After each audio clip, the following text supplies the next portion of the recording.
gentlemen, and all the airships at sea, please stand by for official announcement.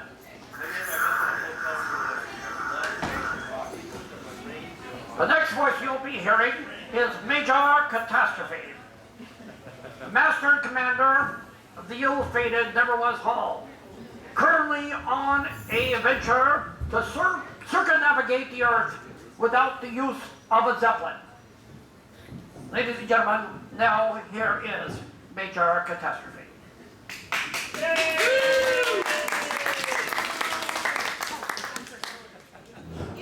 All right, Peter Cowrie, behave yourselves. To tighten up your containment device. My name is Shannon O'Hare, otherwise known as Major Catastrophe. Somehow, not by my intention, I have become the godfather of steampunk. I don't really know what that means. It certainly doesn't pay very well. But I am honored all the same. Let us go back in time to the origin of my interest in that which passes for steampunk. I would go back to the late 60s and early 70s, where growing up I experienced what, without drugs, the 60s, and the really, as opposed to the 80s and 90s, which I experienced with a great deal of alcohol. The fantastic album covers and pop art that was being produced at that time, which actually featured Victorian elements of flying machines, Zeppelins, Jefferson airship, and other yellow submarine and such like, which basically took Victorian elements and made them in 60s iridescent day-glow colors. And at the same time, you saw on movies and television things like Chitty Chitty Bang Bang, their Daring Young Men, their Flying Machines, and Wild Wild West. So to me, these are the origins of steampunk, was not the actual writings of Jules Verne, though I loved and read every book written by Jules Verne and then H.G. Wells. The version, the Hollywood version of the Victorian fantasy, which was 2,000 Leagues Under the Sea and Chitty Chitty Bang Bang, especially in Technicolor and overblown gears. And Josh, you want to take a seat because you just blocked half my audience. No. Find this man a chair. Somebody find this man a chair. How about right there? So anyway, so to me, I was dressing in Victorian fantasy garb in high school. Ooh. I mean, this. I was always doing this. Just the rest of the world decided it was cool. Just a better. Ken Kesey, right? Huh? Hello, Ken Kesey, right? Who's Ken Kesey, right? Yes. Yeah. Kool-Aid acid test. Oh yes, very good. Yes. Yeah, explain that to me. Okay. So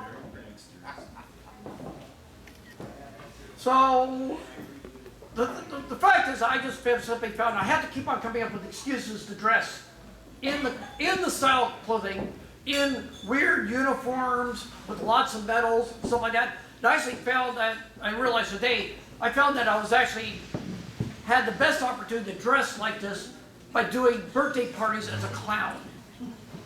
that you can wear in out-of-date clothing, top hats, tailcoats. And as long as you blew up balloons, it was okay. So nothing much has changed, sir. Yeah, I don't have to do balloons anymore. That's all there is to it. So the thing is that moving right along, because I have a serious disconnect with reality and want to build fantasy things, I went into theatrical endeavors, which is a great opportunity for you to get to build all sorts of wonderful, fantastic things that have no practical use in the real world. And I basically went into theatrical design, prop building. Prop building is fantastic. I love prop work, building props and fabricating props and procuring props, because it allows you to go to the flea market and buy all sorts of crazy stuff, and you can justify it because there is some place somewhere that needs that item. It's an art project. Oh, I found out, no, that's later on. I found out that art gives you endless excuse to buy and save all sorts of crazy ass stuff. Wait, we need excuses? Yeah, I thought it was just hoarding. yes, well, we'll get to that later. So having them travel around the country as our itinerant fabricator, the itinerant designer, designing and building for Renaissance fairs.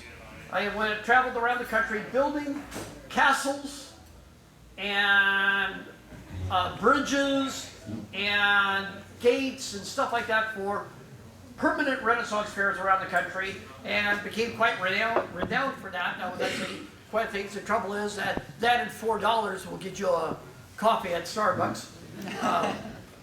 Did that for a while. Then I actually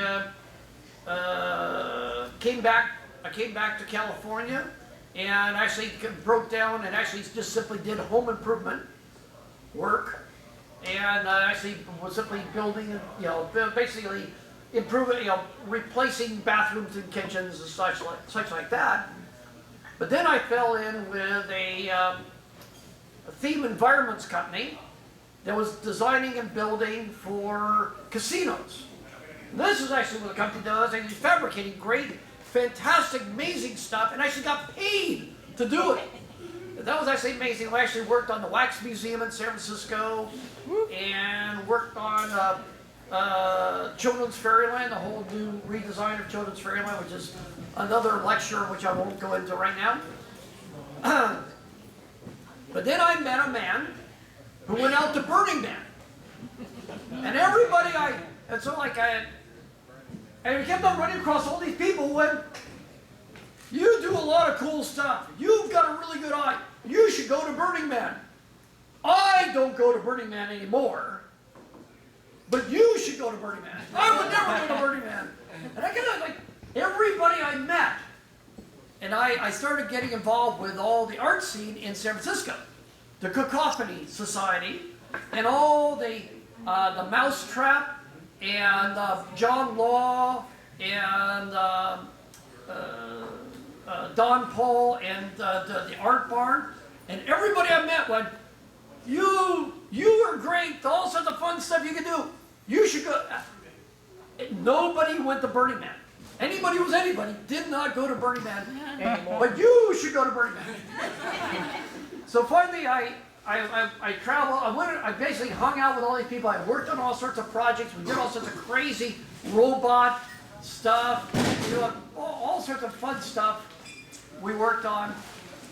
And then one time I went to a party. Well, actually, You went to many parties. I went to a party. That's the one you remember. That's yours. That was mine. Oh yes, lots of parties. But anyway, everybody was talking about Burning Man, and I had not gone to Burning Man. I only had a vague concept of Burning Man. And so I thought, well, you know what? I'd like to go to Burning Man, and what I want to build to go to Burning Man is I want to build a Victorian gunboat.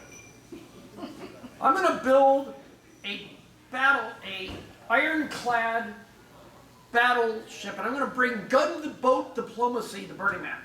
I'm going to bring the Victorian colonialists coming to civilize the savages of Burning Man. And I have not gone to Burning Man. I have no idea what Burning Man's about. So I built a model on an RC car. I built this little battleship RC car that I could drive around. And I went to a party at the Box Shop. The Box Shop is one of the studios that is a Burning Man studio. They produce, that was the home of the Flaming Lotus Girls and a lot of other Burning Man artists.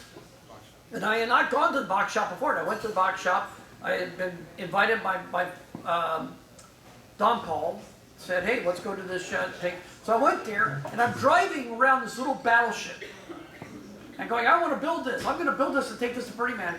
And this one guy comes up to me and says, like, well, I'm building a clock tower, and I need a carpenter, and I heard you're a carpenter, so you want to work on my project. I said, okay, and I'll give you a ticket to Burning Man.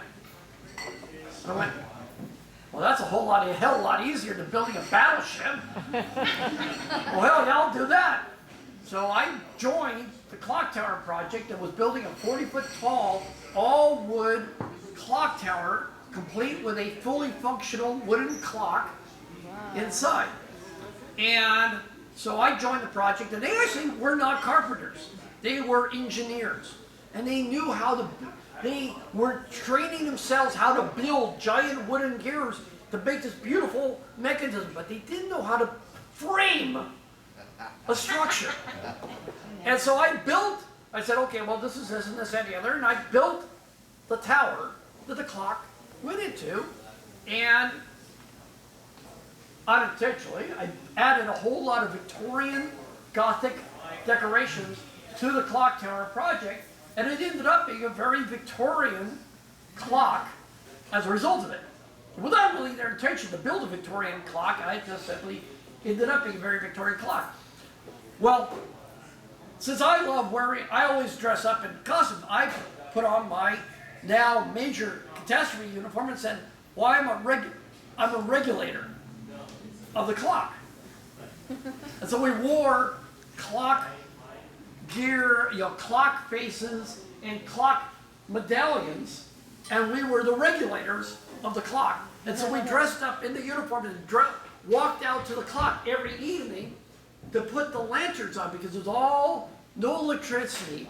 All the lighting on the clock tower was actual lanterns in flame.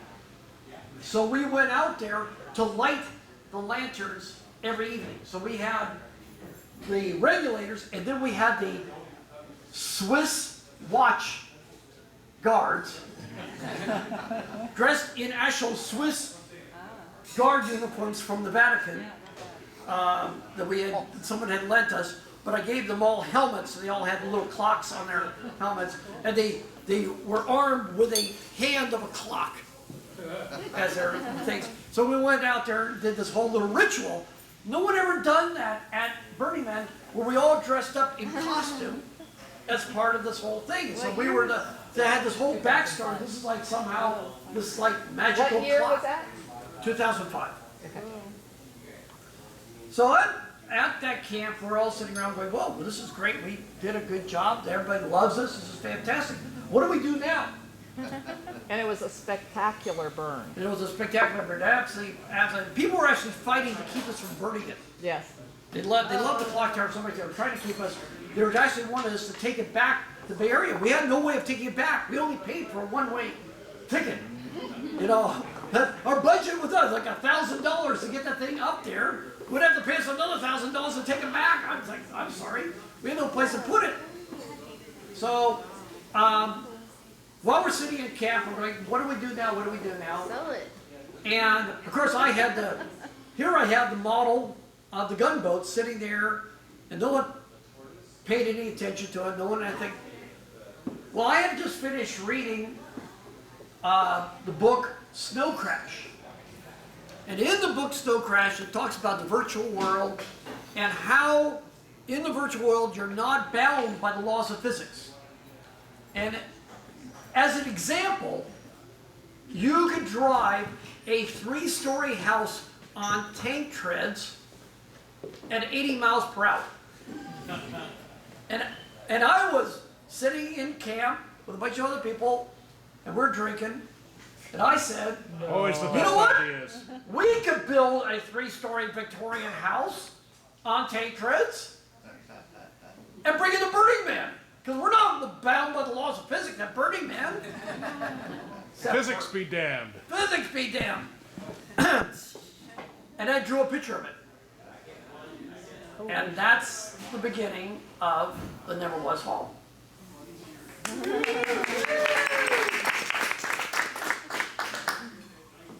There was no steampunk. Nobody mentioned steampunk. We're a bunch of freaks dressed up in uniforms. In fact, we went around Burning Man dressed in our uniforms, and we went to one camp and they thought we were fire marshals.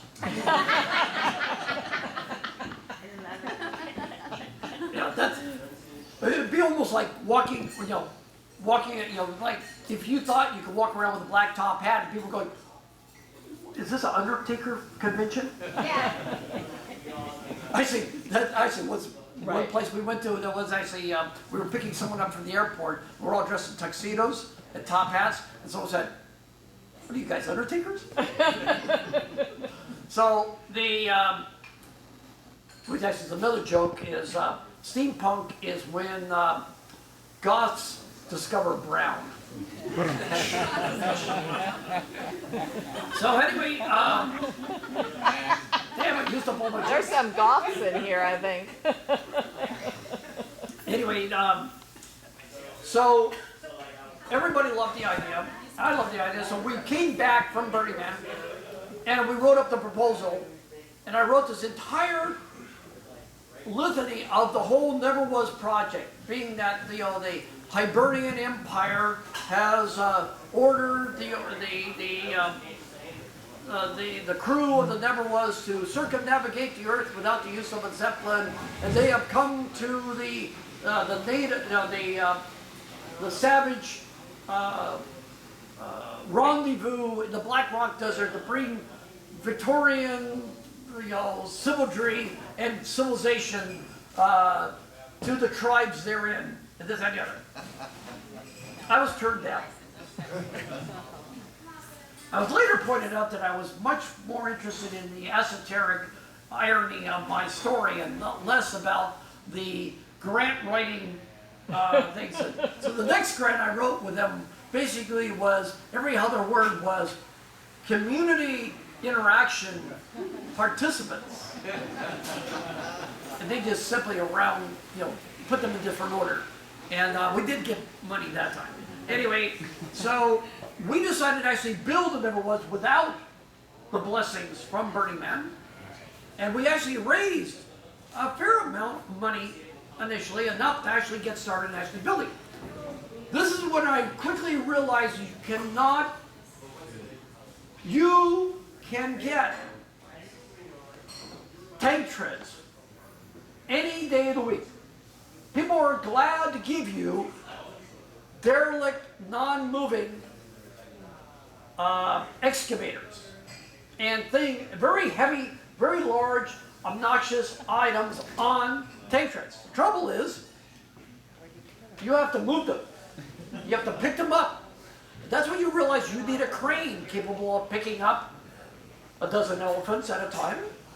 You need a wide load. Excuse us. You're excused.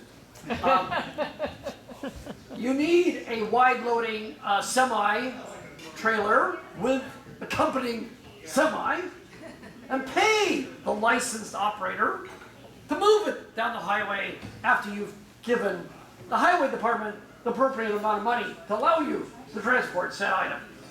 We quickly realized that the 3-story Victorian house on tank treads was completely impractical on so many different levels. About this time, I came across the element that made it all happen, the element that brought it all together, the the thing that I needed to actually be able to create, the dream, the absolute things, my wife. Yeah. Because And that's a lot of evil.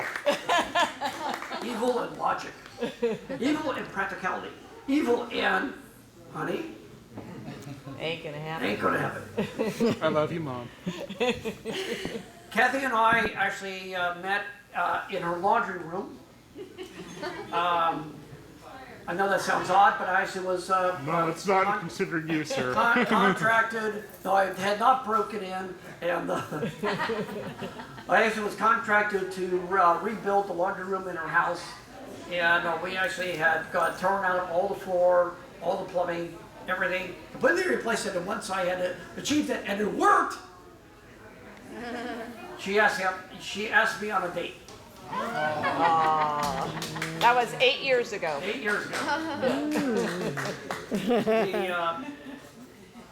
Kathy had divorced her husband due to despicable reasons on his part. We will not go into. But we still love him. Yeah, we still. Yeah, he's cool. Yeah. He's cool because I got you. Yeah. His loss. So we put together the Never Was. Yes. With a crew of people. Well, 25 basically, people. actually, Kathy had asked me on a date. We had gone on the date. We actually have never left that date. But I had to point out to her, in all due honesty, that I had a mistress. She was 24 feet high, 12 feet wide, and 24 feet long. There never was Hall. And if she could put up with that mistress, oh my God, she could put up with anything. So where is she now? Where is she now, your mistress? She's parked over in Vallejo in the back lot of the Obtanium Works. Obtanium Works. Oh, That's the Devil's Hall. I haven't seen her. So anyway, one of like our second or third date was actually going out and buying the fifth wheel travel trailer, scraped to the bare frame, which became the Never Was Hall. And so as a result, Kathy and I have been integral, our partnership has made all the work that we have done is only possible through the partnership, as I have the pie in the sky vertical fantasy where she has the level on the ground. Okay, this is how we make it actually happen money wise, and for that, this is how it gets from point A to point B. And literally from point A being the Bay Area to point B, Burning Man, because that was the first year, oh my God, a nightmare, held back three blown tires. I thought it was fun. We were transporting the Never Was Hall out and actually blew out tires because we were actually scraping on the metal once we had gone on the road and the tires had inflated just enough going up to Colfax, just big enough to scrape on the frame of the things and blew up. Okay, we blew 3 tires on the road and ended up dead in the water across from a tire store. The only tire The store. only tire store on the highway summit. Yeah. to Reno. Divine intervention? Divine intervention, I tell you. 3 in the morning. At 3 in the morning. We virtually picked the tires, took the tires off the Never Was Hall, threw them over the fence, and hit the front of the tire store. That's how close we were to the tire store. And those guys helped us out and let us use their tools and materials to fix us and get us back on the road. So, I digress. Where was I? Oh, anyway. You're on the way to Reno. So anyway, what I actually want to go to is say, okay, we go to Burning Man with the full intention of we are unique, all dressed in Victorian outfits. We are Victorian explorers going to Burning Man. And so the first time we take the hall out onto the street, all these people in Victorian outfits show up. They've been following us following our story on the internet the entire time, and have all dressed in Victorian outfits. In fact, we had a couple getting married that day came out in Victorian bride and groom so they could be pictured on the hall on their wedding day. We, instead of what I thought a Burning Man reacting to Victorian morality and Victorian fantasy coming to Burning Man as, oh, don't bring that here. Instead, they embraced it to such a point that that there was like the Americana year, they did an entire steampunk ticket, complete with steam engine and everything, as, you know, the sort of like Burning Man has embraced a steampunk mentality. No, first off, I don't really, it was all like, even the first year, I still did not know about steampunk. And people are coming up going, is this steampunk? It's like, excuse me, sir. You know, there was like, it was, you know, it really wasn't until after we came back, year two, that we realized that there was this whole genre of writing and dressing in costume at cosplay, things of dressing in Victorian fantasy. We didn't know. We had no idea. In the following years, we actually that year we had the Kinetic Steamworks brought out their steam engine that year, and they towed us to get us back to camp. But there was like basically this entire movement of Victorian fantasy happening, and in some ways, the Never Was right conjunction with that. In some ways, we basically gave people permission to physically bring it out of the sci-fi convention and the costume cosplay and bring it into the Never Was world and then into the bigger world. So in some ways, we were not intentionally creating steampunk, but in some ways we gave permission for it to come out and play in the real world. Since then, was that a spin up? Wrap it up? Or is that just like, okay, Keep it going, you're rolling, sir. So anyway, since then, we have been involved in steampunk conventions. We've been taking it to various events. And we've been in every Maker's Fair since the first year, which was actually 2006. We actually brought the steam car. We built a steam car also, and we brought it to the very first Maker's Fair. So Maker's Fair has always had a steampunk contingency, of which we have always been involved in. Since I've been given a wrap up, I'm going to go with questions. If someone wishes to question the Major about the world of steampunk or the genre or this and the other, this is your up. Let's go with the shill. Yes. Where did steampunk come from? The name steampunk. Yes. The name steampunk actually came out of correspondence between various authors, sci-fi art authors who've been writing in